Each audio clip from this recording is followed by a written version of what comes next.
This morning, we welcome two new contributors to CBS News and Sunday Morning.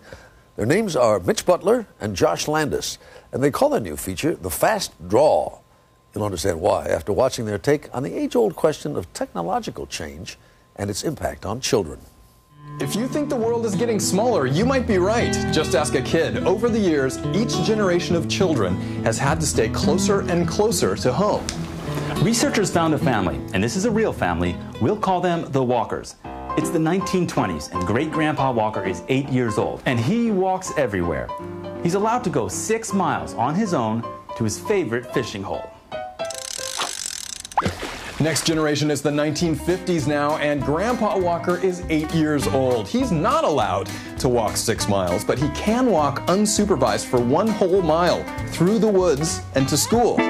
Fast forward to today. The youngest Walker is also 8 years old, but he has to stay within sight of his home.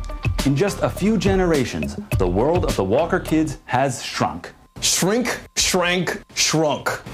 Richard Louv wrote a book about this disappearing territory of childhood. He says that kids and their families are paying a price. What is lost is a sense of wonder, a sense of community is threatened when we keep kids under protective house arrest. What in the world are we doing to these kids when we deny them these profound experiences in nature, not only for their physical and psychological health, but their sense of connection to a larger universe? So why is this happening? As you'd suspect, it's partly because parents are playing it safe. In a Hofstra University survey, mothers were asked to list the reasons their kids didn't go outside more often. Almost all of them said crime and safety were among their top concerns. But the number one reason? Television and video games made their kids want to stay inside. That doesn't sound so bad. Richard Louv also says don't feel too sorry for these kids. They're exploring the world in their own ways. That house that he's restricted to, it connects him to the world. With email, digital photography, social networking websites like Facebook, videos, games, and entertainment 24 hours a day.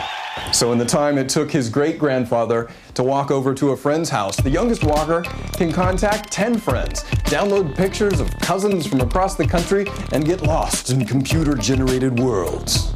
And in the future, when he and his friends grow up, they'll probably have opportunities to travel farther from home than any generation before them.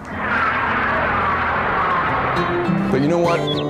There's still nothing quite like a long walk to the fishing hole.